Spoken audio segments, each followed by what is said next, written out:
Ги следите вестите на Канал 8. Добар ден. Проектот за управување со сливот на Брегалница започна со реализација на дводневните активности што се одвиваат под мотото Вода за живот. На повеќе локации во општините од Брегалничкиот регион се расчистуваа речните корита и нивната околина.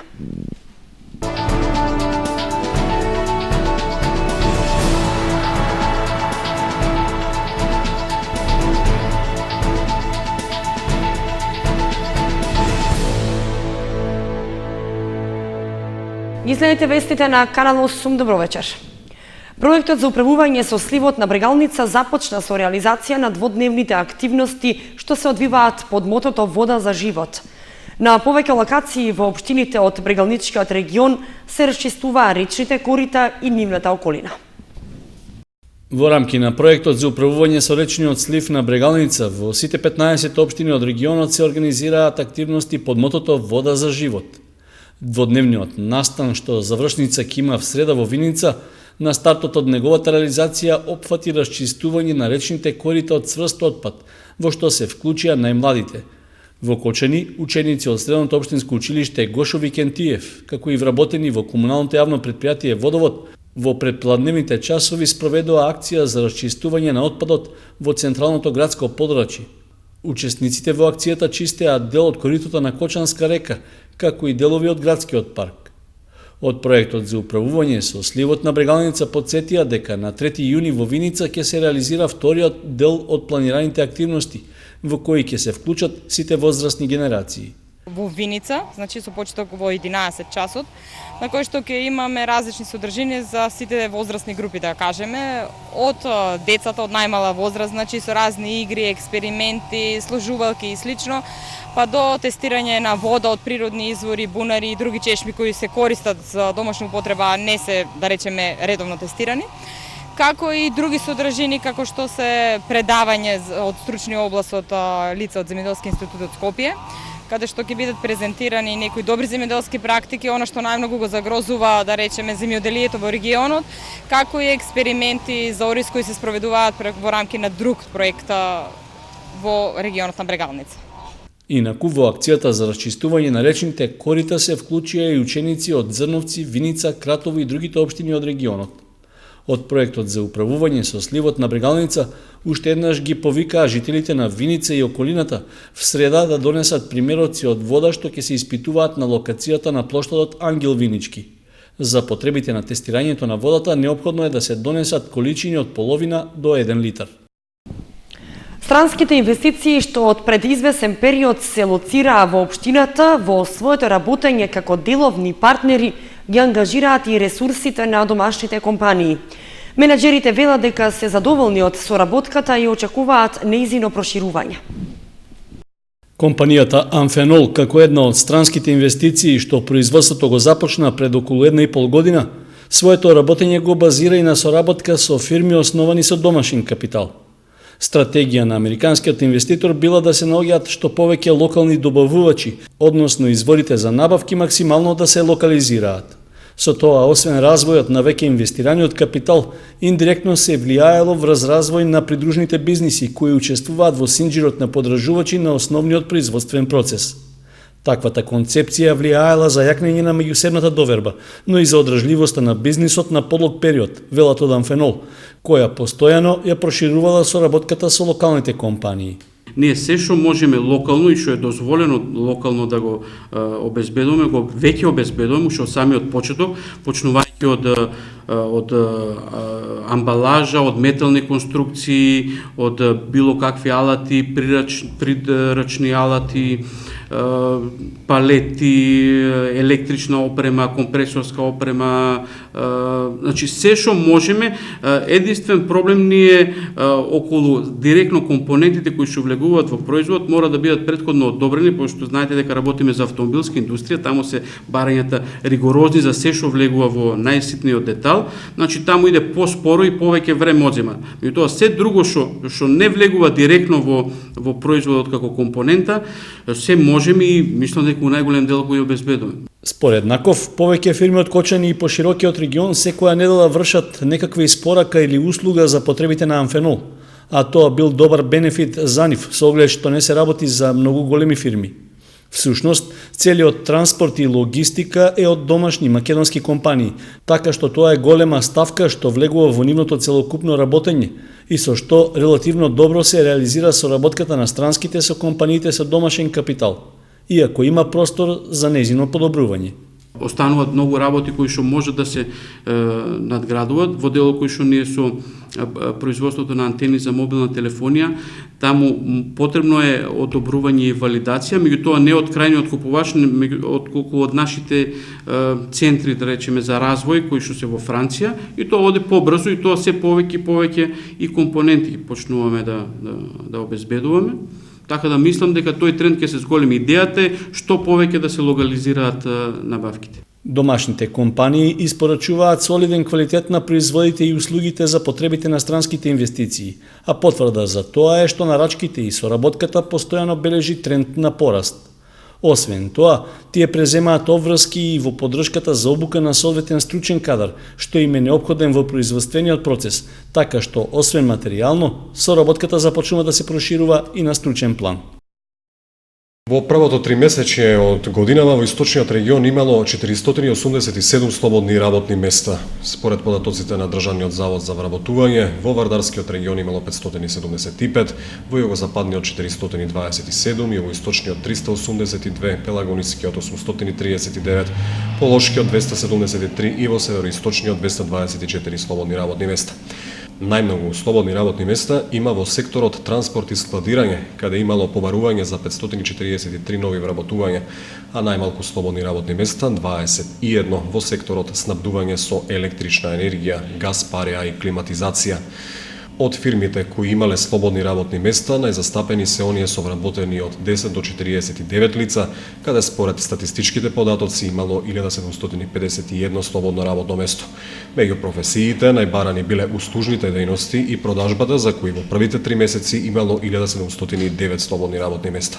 Меѓу најбараните се и службениците и ракувачи и составувачи на машини и постројки. Во овој период во Македонија имало вкупно 446.853 пополнети работни места. Најмногу се во Скопскиот регион, потоа во Пелагонискиот, трете источниот регион со 35.828 пополнети места. Следуваат Вардарскиот, југозападниот, југоисточниот, Полошкиот и североисточниот регион. Во првото тримесечје од 2015 година во Македонија имало 6749 слободни работни места. Најголемиот дел биле во Скопскиот регион, додека источниот е во средината од истата. Построги услови се дефинирани годинава во однос на евентуално ослободување и поднесување приговори за полагање екстерно, информираат од Државниот испитен центар и од училиштата. Екстерното проверување започна денеска, а ќе трае до 10 јуни. Започна екстерното проверување на учениците од основните и средните училишта. Ќе трае до 10 јуни, кога по полагањето ќе бидат објавени резултатите од тестирањата, односно или учениците ќе ги потврдат своите оценки или ќе добијат повисоки или пониски.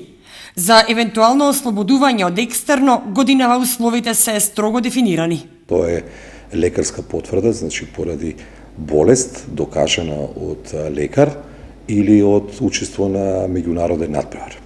Доколку ученикот не донесе во одредениот рок, а тоа е, мислам дека поднесувањето доказ е од 10 до 12 јуни за отсуството на ученикот.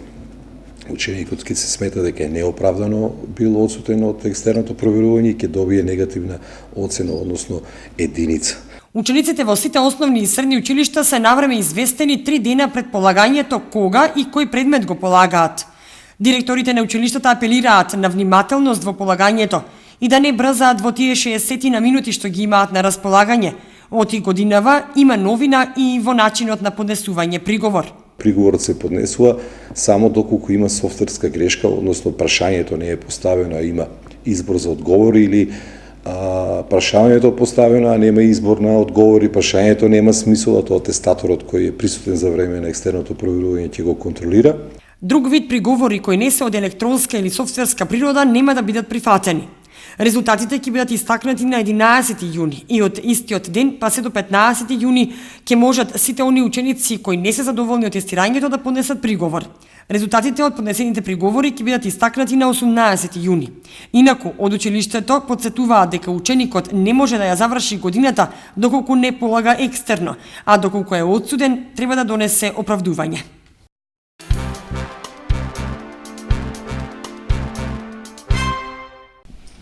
Привршува поставувањето на атмосферската канализација на улиците во централното градско подрачје. Деновиве работниците на изведувачот Жикол работат на улицата Кеј на Револуцијата во близина на градскиот парк. Во реализацијата на проектот за изведба на атмосферска канализација во Кочани се изведе кракот што го поврзува кеот на Кочанска река кај Центарот за култура Бели Мугри и улицата Кеј на Револуцијата, каде според планираното ќе биде поставена и решетка. Цевководот во должина од 200 метри понатаму ќе продолжи по улицата Асном се до улицата Иван Иванов Балаш, поранешна Едвард Кардель. За овој крак од атмосферската канализација се наменети 2.600.000 денари. Во тек се активности за поставување на атмосферска канализација во должина од 22 метри на улицата Браќа Ставреви.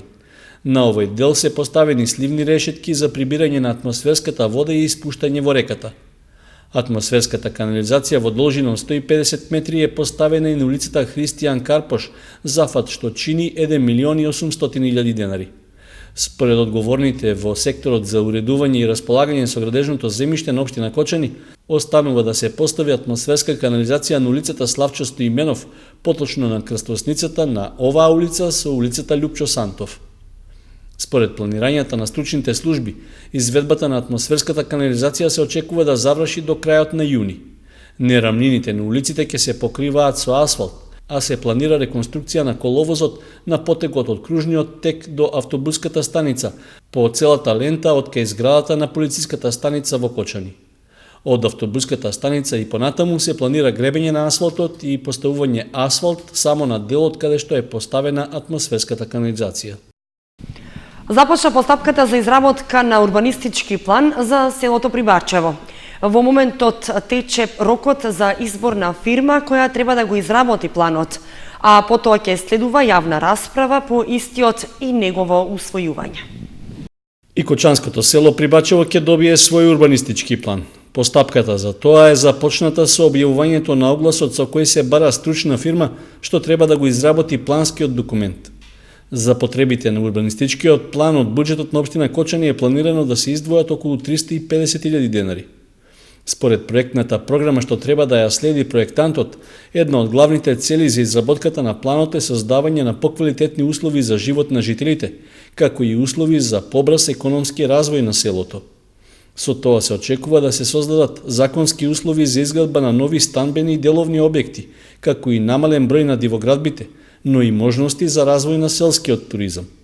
Дополнително треба да се овозможи зачувување на животната средина со тоа што ќе се уреди намената и начинот на користење на просторот во населбата. Директни корисници на резултатите од урбанистичкиот план се близу 400 жители на Прибачево, кои имаат потреба од поквалитетни услови за живот, но и иселените лица претежно во Кочани, кои се уште поседуваат своји имоти во селото. Површината на планскиот опфат изнесува 20 хектари, а границата на опфатот ги представува парцелите во кои веќе се изградени објекти, односно таа се движи по границата на катастарските парцели и постојните полски патишта. Со урбанистичкиот план треба да се определи намената на земјиштето и градбите, како и соодветно решение на примарна или секундарна сообраќајна мрежа и на целата комунална и телекомуникацијска инфраструктура. За успешна реализација на постапката за изработка на планот, предвидено е да се формира проектен тим од 3 лица од општина Кочани, кои ќе работат на координирање на проектните активности и тендерската постапка, додека за изработка на урбанистичкиот план се бара ангажман на лиценцирана проектантска фирма со 10 стручни лица. Огласот за избор на фирма што ќе го изработи урбанистичкиот план за Прибачево е веќе објавен, а отворањето на понудите е закажано за впонеделник на 8 јуни.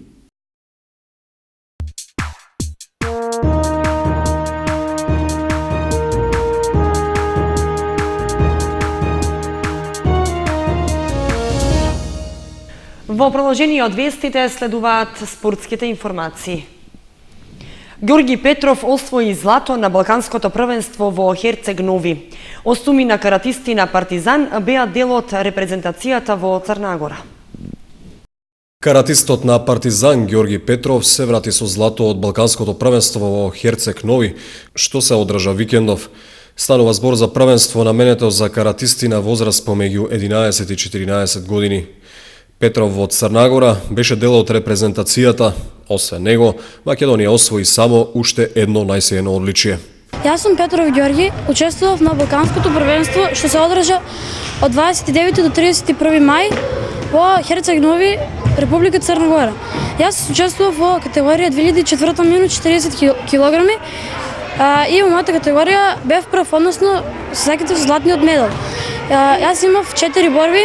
Во првата кола победи се бори со Хрватска, втората борба ми беше со Србија, третата со Македонија кој беше трет на државното првенство и четвртата борба ми беше финале со Турчина. Не ми е прв златен медал и прв пат одам на Балканско првенство и сум многу задоволна.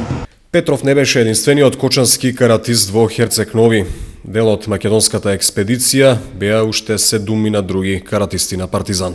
Изминатиот викенд од 29 до 31 мај во Црна Гора во Херцег Нови се одржа 20-то поред Балканско првенство во карате за надпреварувачи родени 2004-2001 година, односно од 11 до 14 години. На ова Балканско првенство од карате клубот Партизан од Кочани настапија 8 надпреварувачи и тоа Шахинова Мартина и Таушанова Ива во женска конкуренција и во машка конкуренција Грозданов Кристијан, Митев Ангел, Митев Михаил, Стојанов Ангел, Петров Георги и Пецов Давид.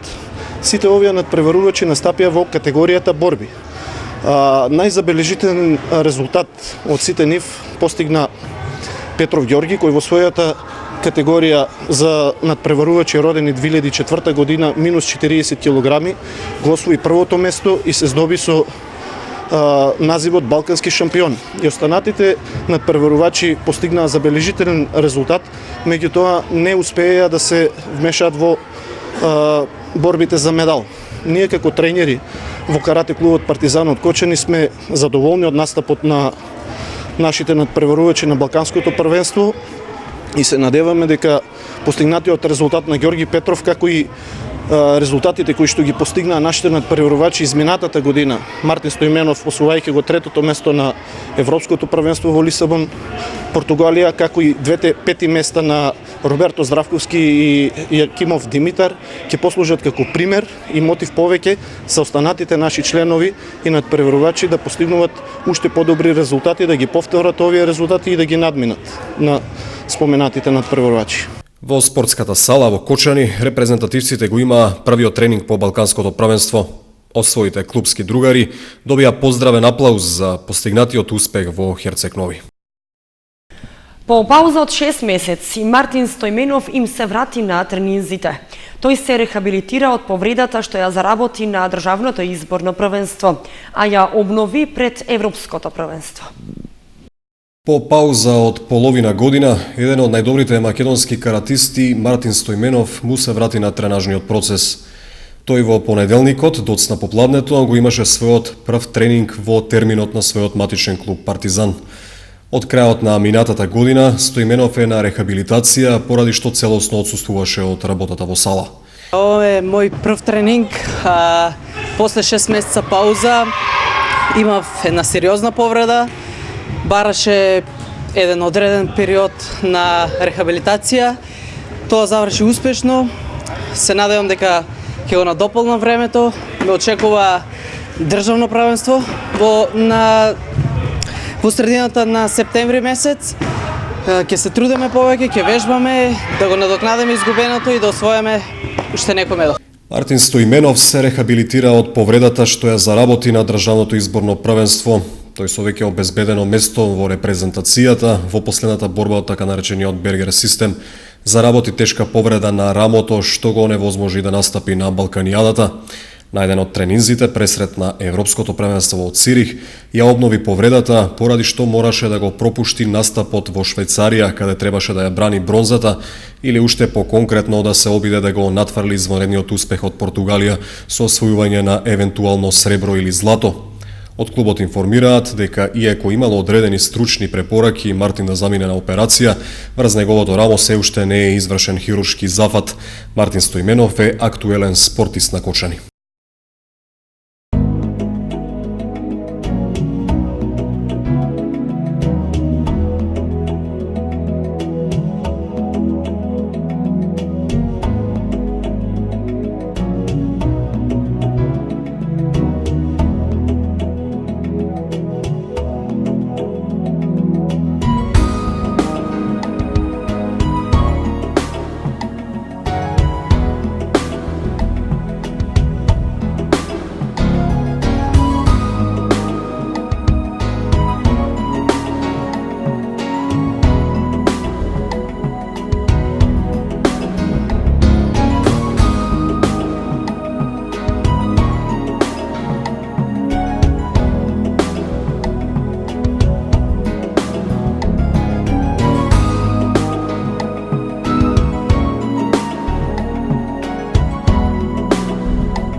Тоа беше се што ви подготвивме за вестите на Канал 8. Ви благодариме што бевте со нас. Пријатно.